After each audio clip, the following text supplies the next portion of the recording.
Bonjour, dans cette vidéo, je vais vous montrer tout le matériel nécessaire pour apprendre à faire du crochet et quelques astuces et conseils pour les débutants. Donc il existe différents types de fils. Nous avons du fil chenille. Donc moi je prends la marque Wallon, c'est W-O-L-A-N-S. Parce qu'elles sont super douces et les couleurs sont magnifiques, il y a 60 couleurs, donc je trouve ça vraiment bien. Alors j'en trouve sur Vinted, des neuves, du coup c'est moins cher. Il y en a aussi sur Luxi Company et sur d'autres sites, vous pouvez en trouver sur Etsy, donc voilà. Ici c'est du fil de coton. J'achète ça sur Amazon, mais il y en a aussi à Ziman qui est pas mal. Et du fil acrylique qui vient d'Action.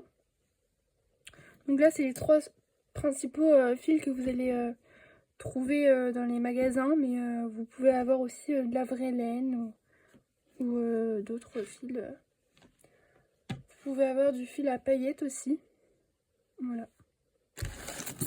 Alors, il faut savoir qu'il y a différentes épaisseurs de fil et donc différents crochets. Faut faire très attention à bien prendre le bon crochet parce qu'il y en a tellement, parfois on peut pas savoir lequel va nous correspondre le mieux. Donc il faut essayer si vous préférez quand un bout comme ça, un bout en plastique ou tout fin comme ça. C'est à vous de voir ce que vous préférez quand vous crochetez. Mais de toute façon, on va pas prendre le même crochet si on crochetait avec ce fil ou ce fil. Donc généralement sur l'étiquette, je vais vous montrer ça.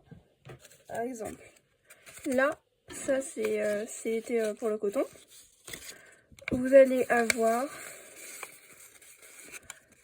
les crochets qu'il faut. Et généralement, faut prendre en dessous de ce qu'ils disent. Par exemple, là, ils disent crochet 4-5 mm. Moi, avec ça, je prends un crochet 3 mm. Vous voyez, celui-là est parfait pour crocheter avec ça. Donc, par exemple, pour celle-ci, ils recommandent un crochet 6. Je vous recommande fortement pour faire des amigurumis avec du fil chenille de prendre un crochet 5. Ça sera beaucoup mieux, vous n'aurez pas de trous et voilà. Donc faire bien attention à acheter le bon crochet. Après pareil, les crochets vous pouvez en trouver à peu près partout. Vous en avez sur Amazon mais aussi généralement dans toutes les boutiques qui vendent des pelotes, je pense. Ensuite, si vous voulez faire des peluches, donc des amigurumis, il vous faut du rembourrage. Moi je l'achète pareil sur Amazon.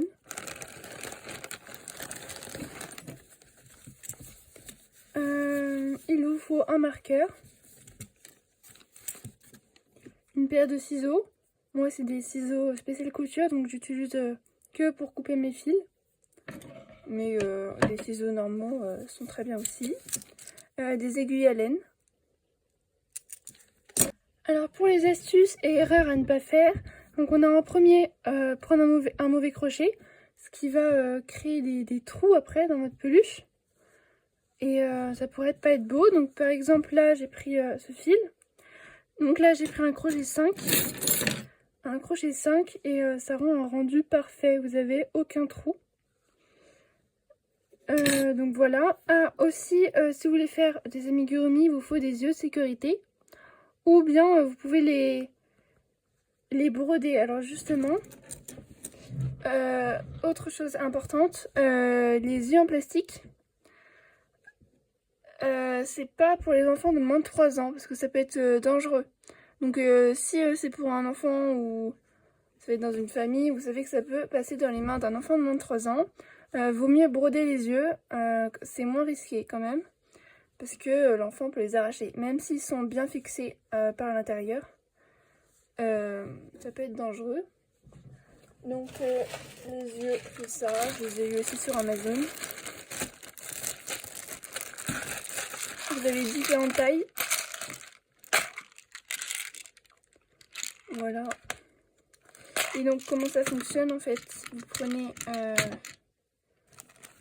voilà, des yeux de même taille. Bon, en fait, il faut mettre les yeux avant de fermer, mais disons que c'est pas fermé. Et après, par l'intérieur, donc là, il y a le tissu, et par l'intérieur, je vais clipser comme ça. Voilà.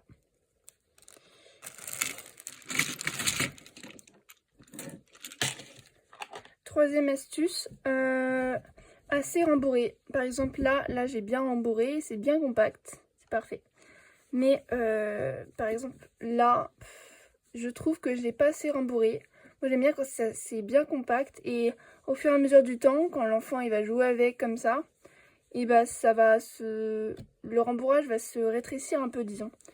Et donc voilà, bien penser à rembourrer. Par exemple là, bah, j'avais pris un crochet trop gros parce qu'on voit des trous, vous voyez. On voit des trous. Donc ça c'est une erreur à ne pas faire. Pas assez rembourré. Là on voit le rembourrage en plus. Parce que j'ai dû prendre un crochet 6, je pense. Et c'est pour ça qu'on voit des trous. Voilà. Prochaine astuce. Surtout, ça peut paraître un peu compliqué, mais vraiment c'est important quand on fait un visage, par exemple d'une vache, que ça soit très symétrique, que c'est pas du tout le cas de cette vache. C'est pas du tout symétrique, vous voyez que là, là on a 2 rangs, alors que là on a 3 rangs pour aller à la corne. Donc voilà.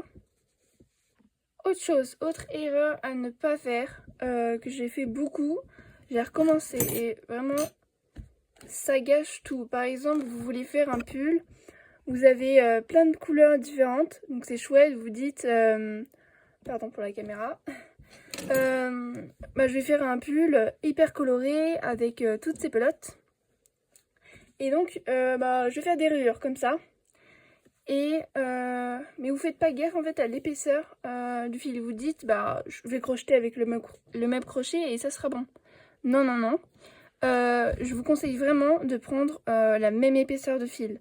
Si vous commencez à faire un projet en mélangeant les différentes épaisseurs de fil, ça peut être très risqué. Ça peut faire un truc bizarre. Je vais vous montrer un exemple. C'est pas hyper grave. Après, par exemple, sur un gilet du coup coloré, j'avais mélangé le coton. Donc déjà, j'avais pris différentes épaisseurs de fil de coton, ce qui rendait un rendu un peu bizarre parce que pas la même matière. Et du fil acrylique en plus, ce qui donnait un truc assez original. Et surtout sur les vêtements, bah, ça se voit beaucoup et après on n'ose plus le mettre, quoi. Moi je le mets plus ce gilet parce que là, le fil acrylique, on voit bien que comme il est plus épais, ça fait tout. Et là, ça fait une bosse. Bah, parce que c'est pas la même épaisseur de fil. C'est pour ça que je vous dis que c'est important de prendre exactement la même pelote. Pour faire un gros projet comme ça où on fait des rayures ou des carrés comme le shirt. Voilà. Alors les patrons et les tutos, je vous conseille les tutos de les trouver sur YouTube. Moi j'en ai posté quelques-uns sur ma chaîne YouTube, mais vous en avez plein d'autres. Plein de tutos, par exemple cette petite peluche, j'ai trouvé le tuto sur YouTube. Mais les patrons, vous pouvez... les patrons de vêtements, vous pouvez les trouver sur Drops. Vous tapez sur Google Drops patron crochet. Vous prenez le premier site. Et là, pour faire des vêtements, c'est vraiment génial. J'en ai pas encore testé, mais il y en a énormément et je vais bientôt en faire. Donc il y a des vêtements, des bonnets, des couvertures, vraiment plein de choses. Il n'y a pas de peluche, mais il y a vraiment beaucoup de choix.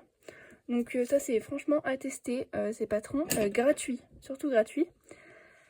Et sur Pinterest, vous avez pas mal de patrons de peluche aussi. Vous marquez par exemple patron, crochet, ours, vous en aurez plein.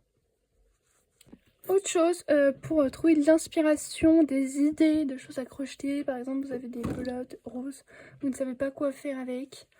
Moi, je regarde toujours sur Pinterest. Il y a vraiment beaucoup d'idées. Je me crée des tableaux peluches, des tableaux vêtements en crochet et vraiment ça m'aide beaucoup à avoir de l'inspiration. Vous pouvez aussi acheter des pelotes en ressourcerie. Par exemple celle-ci et plein d'autres. Je n'achète beaucoup en ressourcerie parce que c'est beaucoup moins cher. Moi c'est 1 € les 5 pelotes dans la ressourcerie près de chez moi. Et c'est vraiment bien parce que vous pouvez avoir pas mal de diversité de pelotes et de couleurs. Et il y en a qui sont parfois neuves avec encore l'étiquette et tout. Donc c'est très pratique. Si vous en avez une près de chez vous, n'hésitez pas à aller faire un tour. Vraiment j'en récupère plein de pelotes. Même voilà, vous voyez elle a encore l'étiquette, c'est fil d'art. Je l'ai vu à la ressourcerie. Donc c'est super pratique. Et surtout si vous voulez faire des trucs patchwork comme des couvertures et tout, vous faites juste attention que ça soit à peu près la même épaisseur de fil. Et après lancez-vous dans une couverture patchwork, des coussins avec du fil de ressourcerie, comme ça vous aurez plein de couleurs. Et ça va être vraiment chouette. Je vais vous montrer un exemple. Par exemple cette grande couverture de 75 carrés. Là, j'ai pas écouté ce que je viens de vous dire, j'ai mélangé coton et acrylique, mais là c'est pas dérangeant parce que c'est pas un vêtement et une couverture, je trouve que ça va. Donc elle fait la taille d'un lit, donc elle est immense, elle est hyper colorée. Et donc c'est pour ça que là il y en a plein que j'ai eu à la ressourcerie. Le rose, le beige, le bleu, vraiment plein de pelotes que j'ai trouvé à la ressourcerie. Ce qui permet d'avoir quand même énormément de couleurs. Et elle est hyper colorée, hyper claire. Moi j'adore. Donc voilà. Dans ce cas-là, c'était pas trop dérangeant, je trouve, de mélanger le coton et l'acrylique. Mais faut faire quand même attention. En tout cas, pour les vêtements, je vous le déconseille. Pour les couvertures, ça va. Et moi, c'est mon carré préféré, en fait, celui-là. Vous pouvez également crocheter avec 2 fils en même temps. Par exemple, donc là, j'ai 2 pelotes. Et je crochète les 2 fils en même temps, c'est-à-dire que voilà, je les prends comme si c'était un seul fil. Parfois ça peut rendre des rendus assez sympas. Donc là,